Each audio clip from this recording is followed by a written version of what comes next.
Welcome back to Nourish Noshes. You're here to hear this little extra little treasure from Geoff DePaula, who's going to tell us some of the backstory to what he's doing because it's a really fascinating story. It's something that stuck with me. I don't know, you told me years ago, and it stuck with me.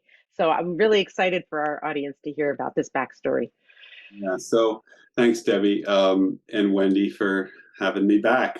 And so if you didn't hear the beginning part, you probably want to go back to part one and hear that because I Definitely. talked about the how I got introduced to this work, this energy work from Dr. Morrison, who introduced me to Peter. But basically, the backstory is Peter was a homeopath. He's now 81 years old, but this was about 22-ish years ago. He got a hug from Amma, the hugging saint. I don't know if you're familiar with her.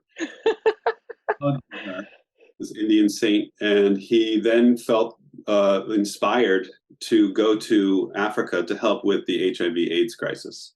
So he basically like closed his practice, sold his house, took money from that, and went to Ethiopia and found somebody who could get him access to this rural village community. And he went there, he took 70 cases. He was trying to use classical homeopathy. And he had already written several books. He was traveling the world teaching people. He was very high level, and he had every book and software available in homeopathy about trying to figure out what the homeopathic miasm was for HIV/AIDS. And he took 70 cases. It took him weeks, and he was trying to use classical homeopathy and basically wasn't getting anywhere with it. And so then, out of necessity, he created this new system of healing he calls source work.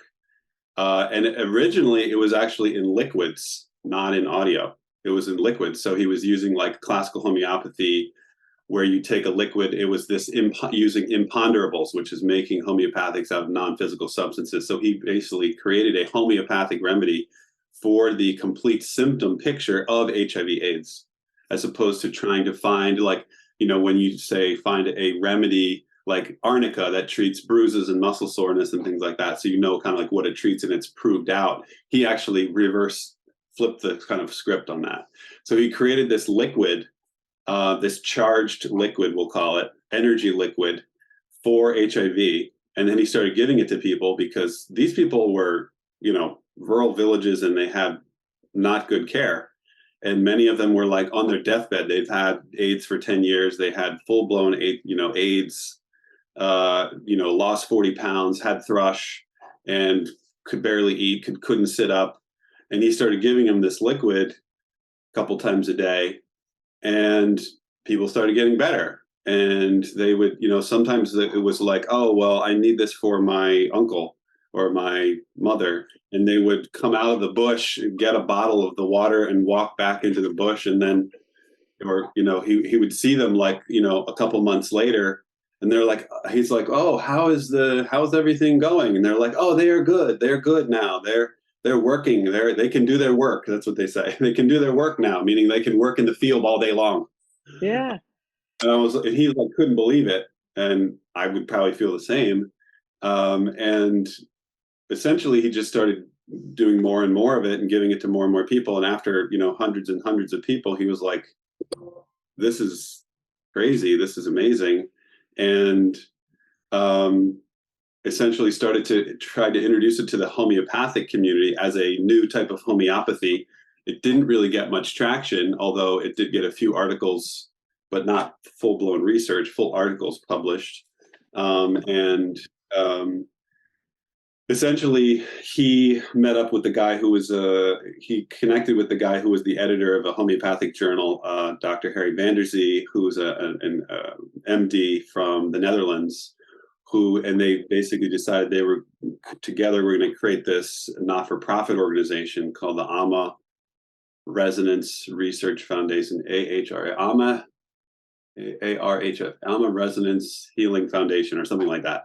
I don't remember the exact letters right now, but they basically created this not-for-profit foundation, and then they started expanding the work not just to HIV, but to other things like malaria and war trauma and Wow. rape trauma and uh, diseases, diarrheal diseases, and et cetera, et cetera.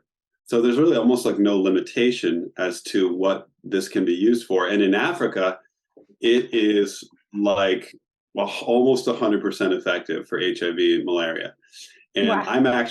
they submitted a journal article recently to the Pan African Medical Journal to get published because they did actually do research because they were tracking CD4 counts and viral loads for HIV patients. And they had like 100 in each group. One group got the antiretroviral drugs, one group got the source liquid, and one group got both. So I thought, oh, well, the group that got both did best. No, the group that did best was just the source group. The group that did worse, Oh, drug group.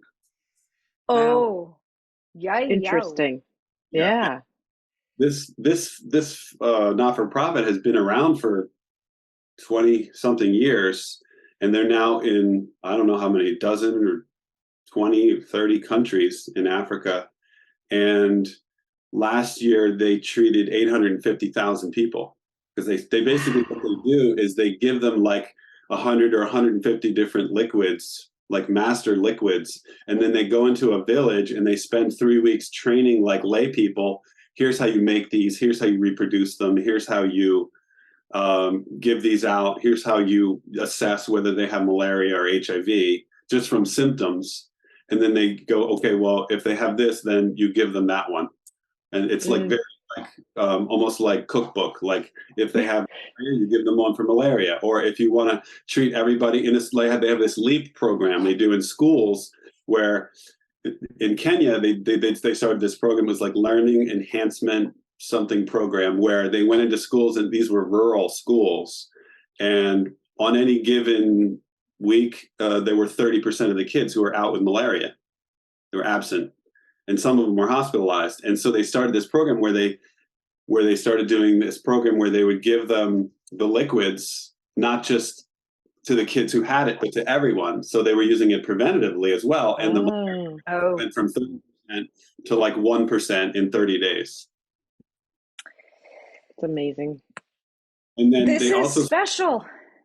they also started doing it with learning enhancement. So they would go in, then they started using audios, and they would go in, they would play 1 minute of malaria, they would play 1 minute of whatever the local diarrheal disease was, and 1 minute of like war trauma, if that was the thing that, or genocide, or whatever the thing was that the kids were stress-wise struggling with. And not only did the malaria get better, but their standardized test scores went from some of the worst in the country to as good or better than the private schools. It's amazing. It Yeah, really and It's is. amazing. and Peter was like, asking the teachers, like, they're saying like, it's working, it's working. He's like, well, how do you know it's working? And they're like, well, we don't have to use the cane anymore to like discipline them because they're concentrating and focused. Wow. I'm kind of You, speechless. yeah. What do you say about that? Like, When I first talked to Peter, and he's like, oh yeah, we've cured tens of thousands of people with HIV, like, and no big deal. I was like, what? yeah. I was like, what you talking about, Willis? Like, Well, So you know, why?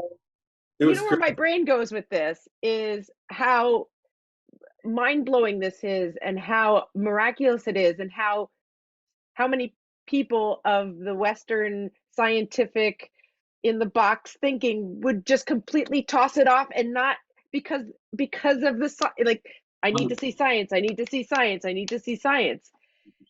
that's And just that's why they're trying to publish, because I started yeah, telling them that, like, you guys need published research. You need yeah, research. You need Yeah. you need so, and that's why I've also, with Mearsonics, the company that I started, I've been telling Peter, like, because they were delivering these in a just a website, which is essentially what we're still doing, but I'm in the process of building an app so that we can actually track usage and track right, yeah, Success. success rate in relation to baseline metrics, where somebody started, and like with menopause, how many, there's something called the hot flash related index. It's published in green scales, and there's actual like specific metrics for menopause that we're going to be using once we build this app so that we can actually track and publish this ongoing so that we can essentially prove that it's working, not just be like, oh, there's nice anecdotal cases. Yeah, right. Exactly. Yeah. Exactly. Yeah. In Africa, they've got probably over 1 million cases. They're just like, they give this water to people, they go back into the bush and never see them again. Or they, 6 months later, and they're like, oh, yeah, hey, how are you? Like, right. And I have all kinds of videos like there it was a woman from Israel, a documentary filmmaker who just made a documentary film. It's on YouTube. I'll send you the link about their work. And you know, when Peter and I watched it, it's very professionally done. It's a great movie. It's about an hour, but it doesn't really pack the kind of punch and really give the story about how powerful this work is. Okay. Like I'm telling you, like this stuff is mind-blowing. Yeah. When I see it in the clinic, I'm like, when I first started doing it, he's like, oh yeah, and you'll go ahead and try it. So I did it. I was like, you know, during allergy season, I've had allergies my whole life. And, you know, since I was like 2 years old, and it doesn't bother me except for that like 2 or 3 weeks when there's like yellow pollen all over the cars here in Massachusetts for like the end of May, beginning of June. And, so I was like sniffling, and that was when I saw him, and he said, oh, well, why don't you just do it? And so I listened to it. I had been suffering for a few weeks, and I listened to it for 1 minute, and I didn't feel anything. And the next day, all my symptoms were gone. I was like, was that placebo? Or was yeah, like, was that just like, maybe it's because I'm at the Cape and it's like the ocean air, and I couldn't wrap my head around the fact that it was working. So I was like, all right, now I'm really going to test it. Because I've had asthma again since I was that age, and it's worse with the pollen. Normally I don't need inhalers, but that few weeks I do. And I listened to the one for asthma. I'm in a bedroom all by myself, quiet, listening to it, turn it on. Okay. And like 45 seconds in, I could feel my bronchioles open like I had just done an albuterol rescue inhaler. And I was like, all right, something to this. I don't know what it is, but I'm going to kick the tires on this and I'm going to try it out. And I started giving it out to my friends and family. And I was like, all right, try this out. Let me know how it works and give me feedback. And after a few months of that, I started slowly trickling it into my patients in the office who trusted me. And I was like, hey, I got this new thing. I want you to try this. And that was like 4 or 5 years ago. And now I use it with almost everybody because it's just so powerful. Yeah, that's amazing. I remember one of the videos that you showed me early on about a kid. I think he had malaria in Africa. And they showed the progression of how he couldn't do it. He was like close to death, I think. And then by the end of the video, he's playing around and kicking stuff around the room. Yeah. And it wasn't just a day, but it was like a progression of how many days it was. Yeah. Yeah. The one I'm thinking, if it's the one I'm thinking of, yeah, that was over the course of like maybe a couple hours. Oh, it was a couple hours. Wow. Yeah. Amazing. So yeah, I have a bunch of those those actual videos from the guy named Nico, who's the one who they hired to actually film these things. So there's a bunch of videos. The one for leprosy, wow, that one is heavy. Well, share whatever videos you'd like for us to put in the show notes for other people to see. It's your choice, and then yeah, because they're pretty powerful.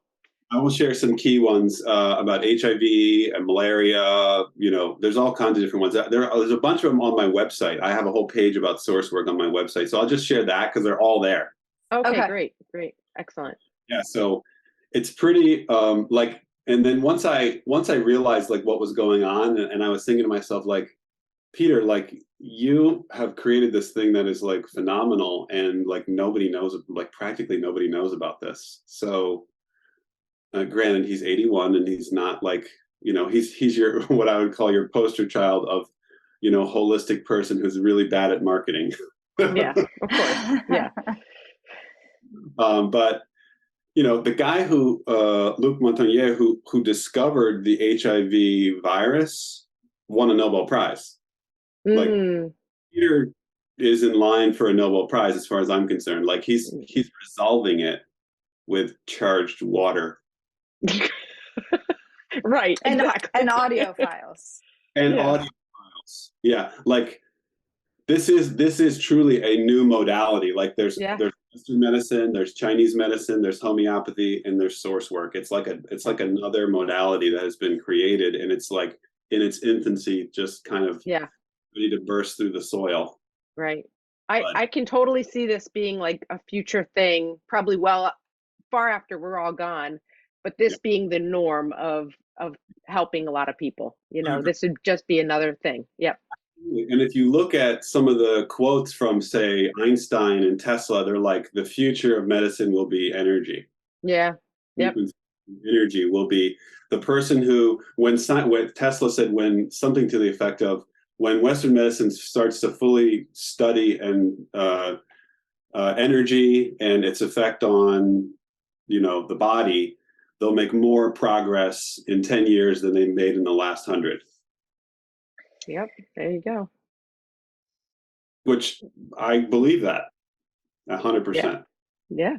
That's kind of what I'm seeing, because again, I could talk about this for a long time, but that's kind of the nutshell, and it's really like worth exploring. And like what I say to people is like, try it. Like the only way to know for sure is that the highest form of knowledge is experiential knowledge. You won't, no matter how much someone tells you what a lemon smells like, you're not going to be able to know what a lemon smells like until you actually smell the lemon.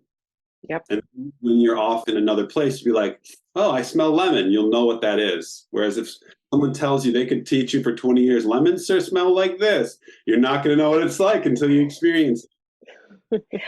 Well, that kind of goes back to Debbie talking about her experience almost a year ago or whenever it was, and me I didn't really listen to her. It didn't sink in, or I wasn't believing, or whatever it was. And here I am a year later, and I had this one really powerful experience that I'm looking forward to trying it, to implementing and using and sharing with all our listeners and our clients. This is really good stuff. Yeah. Cool. Yeah. Well, thank you so much for having me on your program. Yeah. And I look forward to staying in touch, and